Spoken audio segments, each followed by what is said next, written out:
Hey guys, I'm Frank. Welcome to my channel, Bangin Gears, the channel about car shows, car events, everything automotive, and tutorials, which mostly have to do with my Cobra. But today, we're going to install the undercover swing cases on my Ford F-150. So I'm going to grab some tools, so stick around. It's going to be a great day.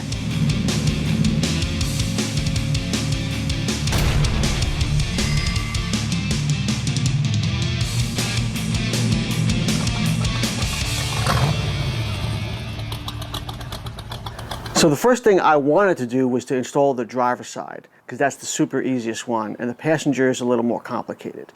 But we're going to start with the passenger because they sent me 2 passenger side cases. So when you watch me install the driver's side, for you it's going to be instantaneous, movie magic, but probably 2 weeks will have passed. So let's get on to the driver's side, and this is everything that you get.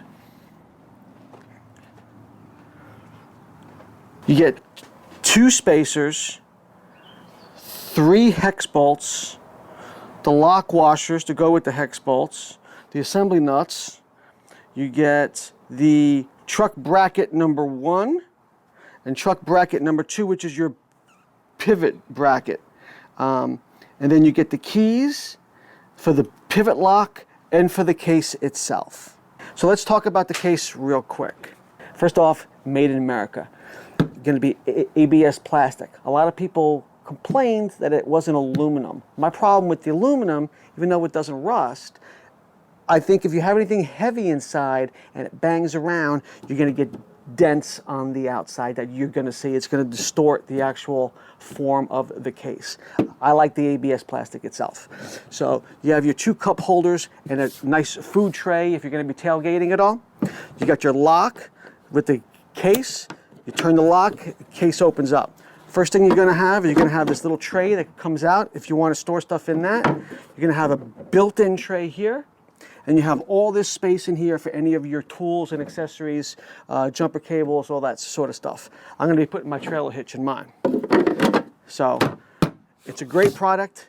Let's get it installed. Okay, so the first thing you have to know about the passenger side is the tail light has to be removed. Seems like it's a scary thing, but it's really not. It's only 2 bolts. These 2 8mm bolts are right here. So let's get them out of the way, and we'll pull the tail light off.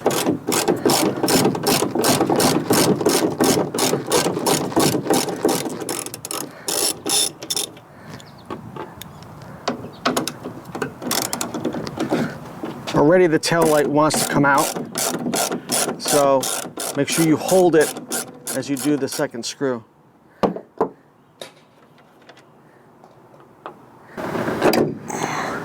Okay, so the rear tail light just slides out. And you can pull the wiring harness out. Okay. And once you get the tail light, the wiring harness, this little button right there, you just press and you'll hear it click. And then the wiring harness pops right out. And you can take the rear tail light and put it to the side. So now you can take the pivot bracket, the 3 big bolts, the 3 nuts, the washers, and the 2 spacers. And you're going to install them in these holes right here. The first thing you're going to do is the middle hole. The middle hole does not get a spacer. Okay, the spacers are for the top and for the bottom because the holes are much larger anyway. So I'm going to put the bracket right there. Okay, we're going to put it in place, and then we're going to, with a nut and a washer, attach it loosely right now from the back. You see the bolt when it comes in, it's right there. Hopefully you can see that. So with a star assembly, you're going to hold that, and with a 1/2-inch wrench, you're just going to tighten it up snug. Just snug. We'll tighten everything up later. With this top hole and the bottom hole here, you're going to use a long bolt, you're going to use the spacer, You're going to use a nut and a lock washer on each. Now you're going to need pretty small hands to get on the inside, but we'll show you that in a minute. So put that in there, and we'll come over to the back. So because of such a tight spot, you're never going to get the camera in there, but you can get your hand in there and just kind of feel it. Don't drop anything, of course. And then you really need small hands. You're probably better off spinning the bolt on the opposite side than you are trying to spin the nut just to get it started.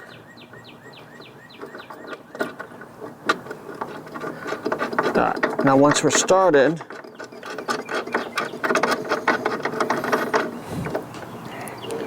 we'll use our star wrench and we'll just do the same thing. We'll just tighten it by hand at first and hold the nut on the inside until we get all three in, and then we'll put the wrench on things and snuggle everything up. Okay, so we'll do the bottom one as well.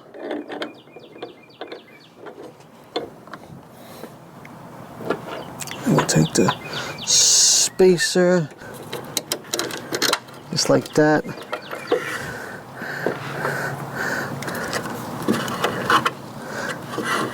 The washer. And then the other nut. And like I said, probably spin the, well, this one you could spin the nut pretty easy to get it tight. I don't even know if you can see that on camera.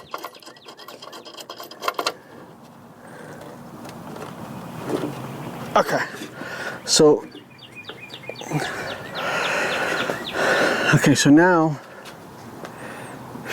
that we have the pivot point on and it's where we want it to be, it's good to go. Now let's tighten everything up.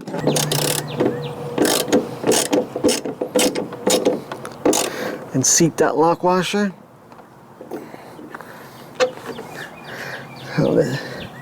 This top one's going to be tough.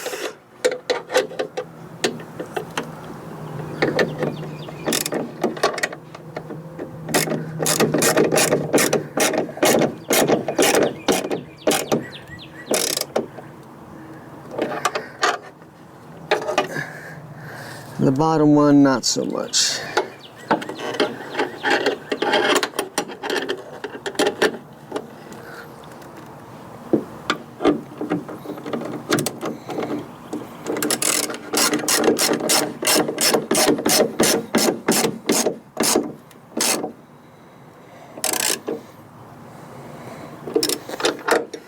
Okay, so now with the 4 supplied bolts and the locking bracket where the swing case locks into, it's going to go in the 4 factory bolts here. Now, sometimes the Ford trucks come with a tie-down bracket here. If your truck has a tie-down bracket, you take those bolts out, you put the bracket to the back of this, mount it, and then use the supplied bolts.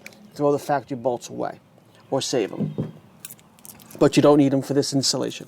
If you do not have a tie-down bracket, these are not threaded. They're self-threading. So now you need an impact gun and drive one of the supplied, and you drive the supplied bolts through. So we'll do that now and try not to screw it up. So I'm gonna start it by hand, just to get them started.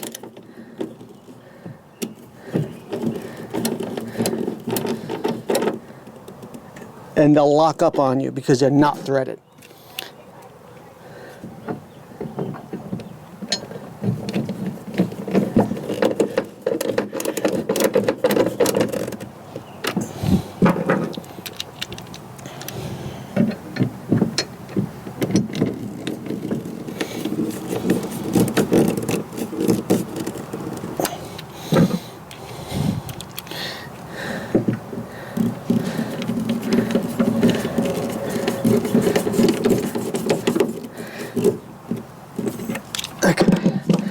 Put the bit in the impact gun, and we'll try not to mess this up.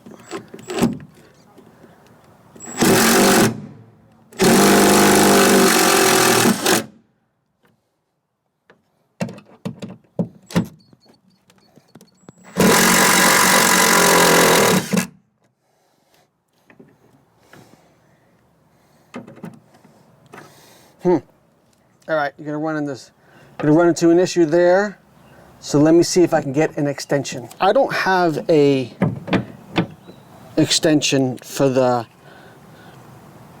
impact gun that's gonna take this. So we're gonna do it by hand. It's gonna be painful to watch, so I'll fast forward through this for you, but this is where you're gonna have to manhandle it.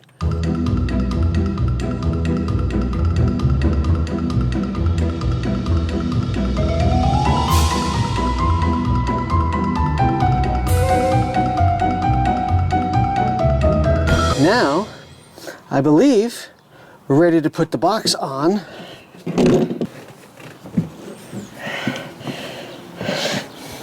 You put the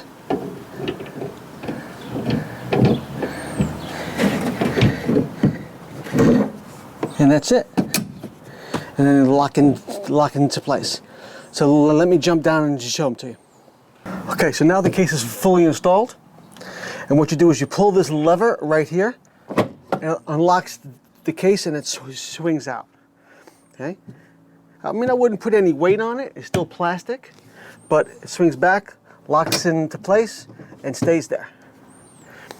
So now the only thing left to do is to put the tail light back in, and I'll show you how to use the pivot lock.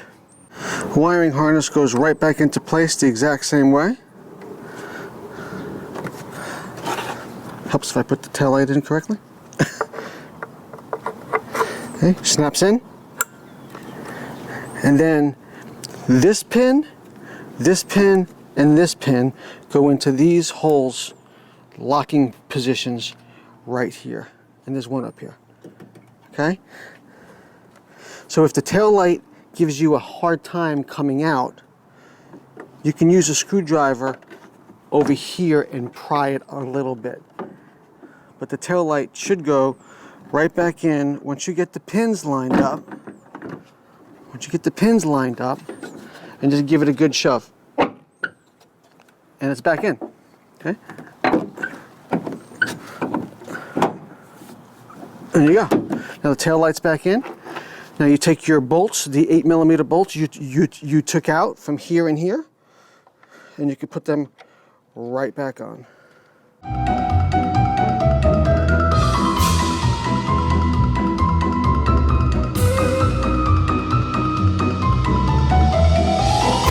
So now, with the swing case locked into place, the pivot lock has got the lock on it. So there's two ways of security, because if you wanted to, once it's open, you can take this with you and take it inside, okay? Or if you don't have a tonneau cover, somebody can steal it. So what they do is, once it's locked, you have this little tab here. It's got a hole in it. You can put a padlock in, and then that will prevent it from swinging in and out. Or you could use a supplied pivot lock, which goes on this little tab right there, swings forward, and locks into place into this slot right there. Okay? And now you can still swing the case, because if you have a padlock on it, you can't swing the case at all. But with this, you can still swing the case, but you can't take it off, because now it's locked to the pivot joint. Mind you, this is still plastic. I would still put a padlock on it if you're going to be in areas that are a little questionable, okay? Especially if you have a lot of expensive tools in here and you don't want stuff to go missing. I would always put a padlock on it, like anyway. But the best part about this whole thing is that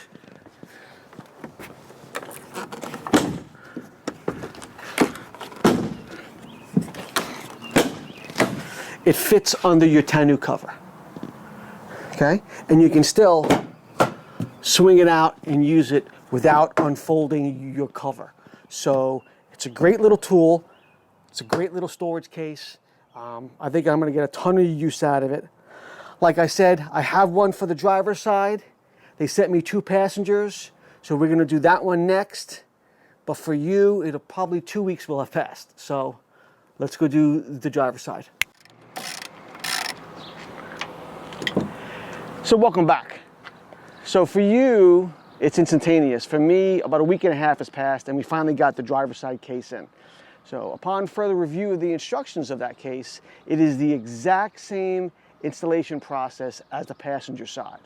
All the videos I've been watching on YouTube are for 2008 and older F-150s where the rear tail light does not have to come out on the driver's side. But on the 19 and 20s, it does, just like the passenger side does. So because it's the same process, I'm not going to show everything, but I do want to show you a more in-depth view of removing the tail light, because it's not that it's complicated, but it's a little tough to get out. So come on in.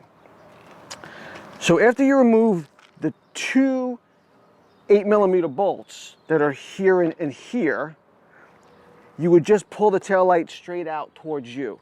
But it's hard to get in there because there's a pin here and there's 2 pins on the other side, which I'll show you once I get the tail light out. So a little trick is if you take a rag and the closed side of a wrench and you put it in here, but let's talk about this real quick. If you crack this, Ford, they're $500 a piece to get the stock ones. That's why if a lot of guys crack them, or if you ever want to replace them, you can buy the aftermarket ones, and they're really $400 for a pair. So, but what you want to do is you want to get behind it a little bit with the wrench. You don't want the rag too thick, or else you're not going to get it back there.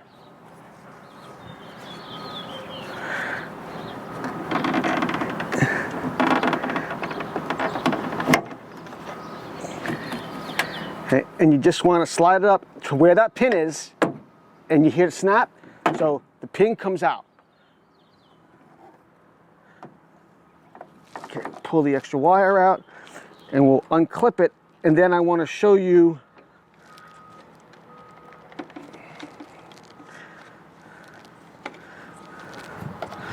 just need small hands. Okay, so on the tail light, there's a pin here, and a pin here. And this one's plastic, these are metal. Actually, you know what? They're plastic as well. So, but if you want to come around, there's a pinhole here, and there's a pinhole here, and a pinhole here. So when you pry these out, just be careful, because you don't want to crack the pins, or else this is an expensive item. So once the tail light's out, it's just a matter of putting the other bracket and follow the same instructions you did for the passenger side. You don't need to see that, so we'll zip through it, and we'll catch you at the end of the video.